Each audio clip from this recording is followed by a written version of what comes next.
Coming up on Network Africa, Mali and Russia sign trade deals in Moscow, strengthening economic ties between both countries. 3 police officers charged with the murder of Kenyan blogger Albert Ojwang, who died in custody. Thus,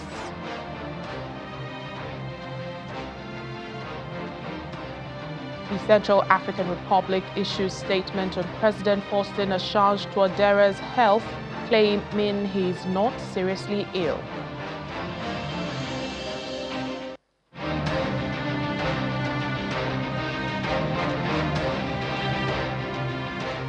Hello and a warm welcome to the program. I'm Layo Olarinde. Let's begin in Moscow, where Mali and Russia have signed a series of agreements aimed at expanding mutual trade and strengthening economic ties. According to details released by the Kremlin, among the deals signed is a pledge for greater cooperation on nuclear energy. The announcement of deals come during a state visit by Mali's junta leader, Colonel Assimi Goïta, to Moscow, which included 2 hours of talks with President Vladimir Putin. Colonel Goïta has boosted relations with Russia since seizing power in the year 2021, while reducing ties with former colonial power France, reflecting a broader regional trend, with neighboring Burkina Faso and Niger also pivoting towards Russia after the overthrow of civilian leaders. While speaking during the visit, President Putin says that while trade ties with Mali are modest, there is an upward trend, and future areas of cooperation would be in geological exploration, energy, logistics, and the humanitarian field. Well, in response, Colonel Goïta expressed gratitude for Russia's warm welcome and affirmed Mali's willingness to strengthen the cooperation, which he claimed covers many sectors.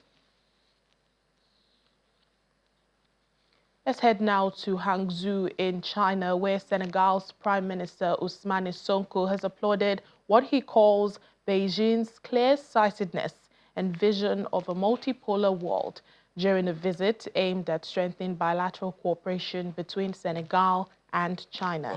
Mr. Ousmane was speaking at the China-Senegal Forum, where both sides discussed investment projects in infrastructure, energy, education, technology, including cooperation in the fields of social housing, agriculture, and hydraulics. During his address, Mr. Sonko also advocated for collaboration between the two countries' private sectors. We're in Kenya now, where 3 police officers have been charged with the murder of 31-year-old blogger Albert Ojwang, who died in police custody earlier this month. The officers, Samson Kipotich, Talam James, and Peter Kimani, have been charged along with 3 civilians in connection to the blogger's death. All 6 people have appeared in court but have not yet pleaded their case.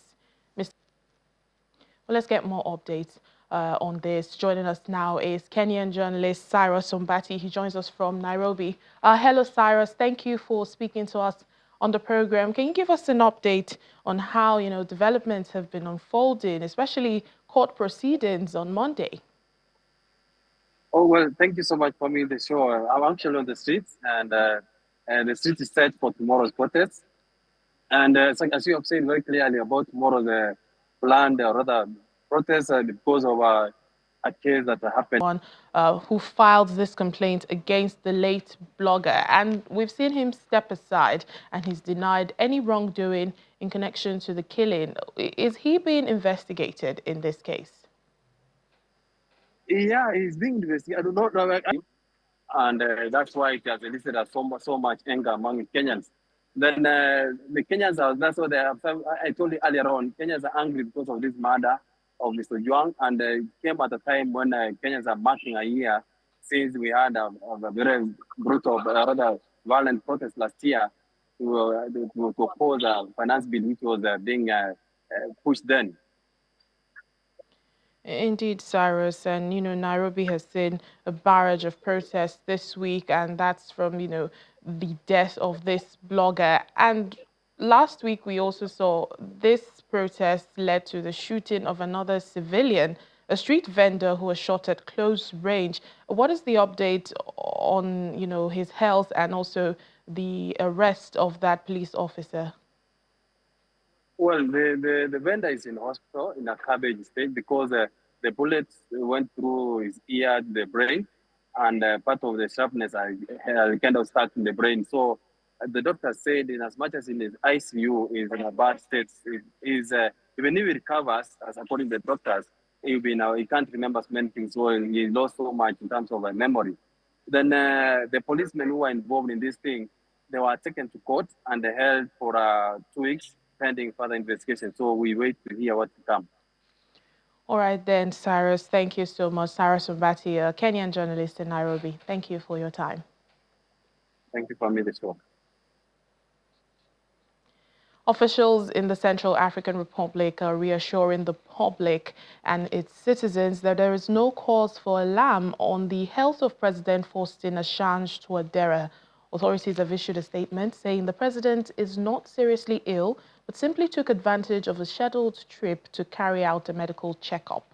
Reports say President Touadera has been in Belgium since Saturday for an emergency medical treatment in a hospital in Brussels after being evacuated from Bangui on a private medical jet. CAR opposition politician Martin Ziguele says the head of state's health is a matter of national interest, calling for transparency on the well-being of the president. In neighboring DR Congo, a fresh humanitarian crisis is unfolding in Bukavu, in South Kivu province, where over 100,000 residents have been left without access to drinking water. The interruption began on June 20 when unidentified armed men intimidated staff at the water source in Mazigiro, forcing them to shut off the water supply valves. Interim Director of Regideso in South Kivu, Mudembi Nweze, says the situation is critical and if reservoirs are not supplied, neighborhoods like Muhungi, Mbanzi and Shayi will remain without water. The shutdown of the Mazigiro water catchment area has left families struggling amid the dry season and a resurgence of cholera, even as locals have resorted to unsafe natural springs to meet their daily needs, filling their canisters from makeshift sources. According to the international organizations, more than 50% of Congolese lack access to safe drinking water, contributing to frequent outbreaks of waterborne diseases such as cholera, dysentery, and typhoid fever. Amid the escalating tensions in the Middle East, leader of the Economic Freedom Fighters in South Africa, Julius Malema, has slammed Israel and countries he calls Western imperialists for their role in the global conflicts and domination of African countries. At a ceremony in Vryheid, Mr. Malema warned Israel that the world is watching and cautioned that history will judge it harshly for its military actions in the Middle East. He further hails the president of Burkina Faso, Captain Ibrahim Traoré, who he said took power not out of greed, but out of an urgent need to liberate his people from what he calls the clutches of neocolonialism and foreign military domination. Mr. Malema's remarks come following U.S. airstrikes on 3 nuclear facilities in Iran and over a week of intense air war between Tehran and Tel Aviv. We say today at the funeral of our young people that our struggle is global. The pain of our children is connected to the pain of children in Palestine, where bombs are dropped on homes, hospitals, and schools. The screams of mothers in Gaza echo the cries we hear here. We say to the Israeli apartheid regime, the world is watching and history will judge you harshly. The EFF stands firmly with the people of Palestine and will never be neutral in the face of genocide. We stand in full solidarity with Iran, a country under siege from Western imperialism for choosing independence. We reject the bullying of this nation by the United States, Israel, and its allies. And we stand by their right to defend themselves by any means necessary. Let Israel finally have a taste of the devastation and violence it has perpetrated in Gaza. We are anti-imperialist because we understand that our struggle for freedom is bound to the struggle of all oppressed people across the world. As we reflect on the lives of the young people we are laying to rest today, young people whose lives were full of potential and courage, we must also lift our eyes beyond our borders and draw strength from examples of youth who are living proof that another future is possible. One such example is the fearless and principled revolutionary, Captain Ibrahim Traore, the president of Burkina Faso, who took power not out of greed, but out of an urgent need to liberate his people from the clutches of neocolonialism and foreign military domination. Traore is a living symbol of the return of revolutionary leadership in Africa. He is a young man who, like Thomas Sankara before him, has rejected Western puppet regime, expelled French troops from Burkina Faso soil, and reclaimed the dignity of his people. At only 36 years old, Traore has shown more courage and conviction than many leaders twice his age. He has put his life on the line to defend his nation's sovereignty and natural resources. He has stood firm in the face of threats from imperialist forces, and he has remained the world that Africa is not for sale. We invoke his name here today because he represents the future our young people could have. Because when we speak of the youth who died in this tragedy, we must also speak of the youth who are still standing, still fighting, and still changing the world. Captain Traore is one of them. Welcome back to the program. We continue in Sudan, where the World Health Organization's chief, Dr. Tedros Ghebreyesus, has condemned an attack on a hospital which has seen more than 40 people killed, many of them children and medics. He describes the attack as appalling. Dr. Ghebreyesus wrote on his X page saying, "Attacks on health must stop everywhere." The Rapid Support Forces, RSF, blames its opponent, the Sudanese army, for attacking the hospital, or the army is yet to comment on this allegation. Al-Mujlad Hospital was struck on Saturday and is located in West Kordofan State, close to one of the front lines where Sudan's warring parties are fighting in the conflict that is now in its third year. Top United Nations officials in Africa have commended Somalia for the progress it has made so far in rebuilding its institutions and economy after more than 2 decades of conflict and instability. At the launch of the Somalia Sentinel Vision 2060, CV 2060, the Executive Secretary of the UN Economic and Social Commission for Africa, ECA, Favour Gatete, also underlined the world body's support for Somalia's future plans. Back in January 2023, Somalia's President Hassan Mohamud announced that the country would develop CV 2060 as the foundation for the country's future development path, guiding all future development, planning frameworks for building essential national institutions for recovery and reconstruction, even as the country dealt with weak institutional capacity, fragile security, and complex politics, all of which have constrained economic recovery and reconstruction.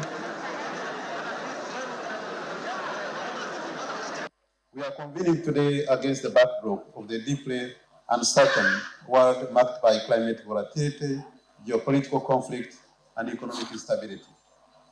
And Africa is in particular, acutely feels these shocks. But what do nations do when faced with adversity? Some wait, others forge ahead. And today, Somalia has chosen the latter approach.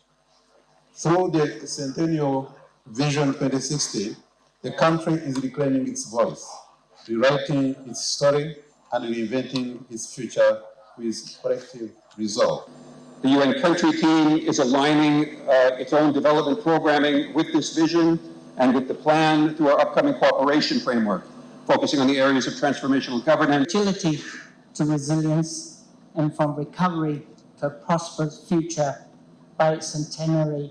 I wish to reflect briefly on another African renewal story, the story of my country, Rwanda. Even before the genocide, infrastructure was rudimentary, access to quality education and health was limited, and economic productivity was stifled by a huge informal sector and aid dependence. Thereafter, the government embarked on a long journey to rebuild the country from emergency phase to reconstruction and reconciliation to sustainable development. And in less than 3 decades, the country transformed itself into one of Africa's most compelling examples of post-conflict development driven by shared vision, discipline, and inclusive leadership. It is important to stress that Rwanda's success did not come from chance. It was the product of a long-term strategic planning, institutional reform, and unshakable commitment to people-centered development. Within a short time, measurable progress had been recorded in governance, health, education, and infrastructure. Somalia, too, possesses that same potential. So why not Somalia, and why not now?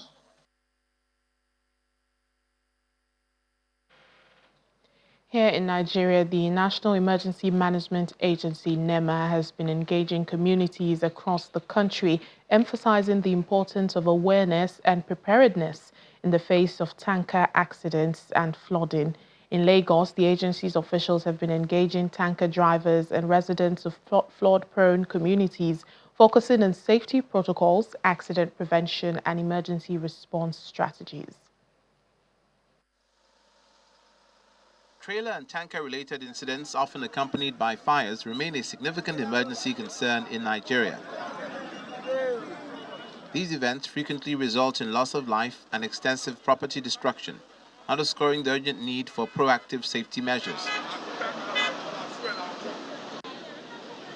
As part of a nationwide effort to raise awareness and promote safety, the Lagos Operations Office of the National Emergency Management Agency, NEMA, kicks off a campaign at Opik Bus Stop, a key rest stop for tanker operators along the Lagos-Ibadan Expressway.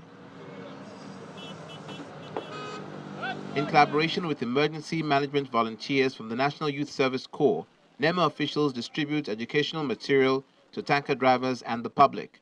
These materials focus on critical safety topics such as explosion prevention, fire safety precaution, and the importance of individual responsibility in accident prevention. According to recent figures from the National Bureau of Statistics, Nigeria has recorded 172 fuel tanker accidents between 2009 and January 2025, resulting in approximately 1,896 fatalities. Although recent data from the Federal Road Safety Corps is pending, it's evident that tanker-related tragedy continues to afflict the country. The Lagos State Commander of the FRSC, Kehinde Hamzat, provides insight into the persistent accident hotspots along the Lagos-Ibadan Expressway, particularly around the Otedola, Berger, and Kara Bridge. He highlighted ongoing strategies to curb the incidents. We have our staff having a pre-check, a pre-loading check on all these tankers now at the various loading bays. And after that, we discovered that there was a complete near zero crash as it involves tankers and trailers. The campaign also extends to the Nigeria Union of Petroleum and Natural Gas Workers at the NNPC depot in Ejigbo. Union members receive briefings on road safety, fire prevention, and community-level risk reduction strategies, emphasizing a collective responsibility to improve safety standards. I believe with our outing today and sensitizing and awareness campaign that we've carried out with them, I believe there will be a change in attitude to the way they drive and move the products around the country. In a related development, NEMA is also conducting flood awareness campaigns across Lagos State. The initiative begins in Alimosho local government area, a neighborhood prone to recurrent flooding.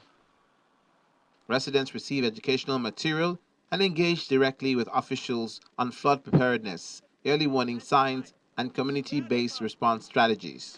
It will complement the efforts we have been making to sensitize our people, to make sure that they leave the flood-prone areas whenever we experience heavy rainfall.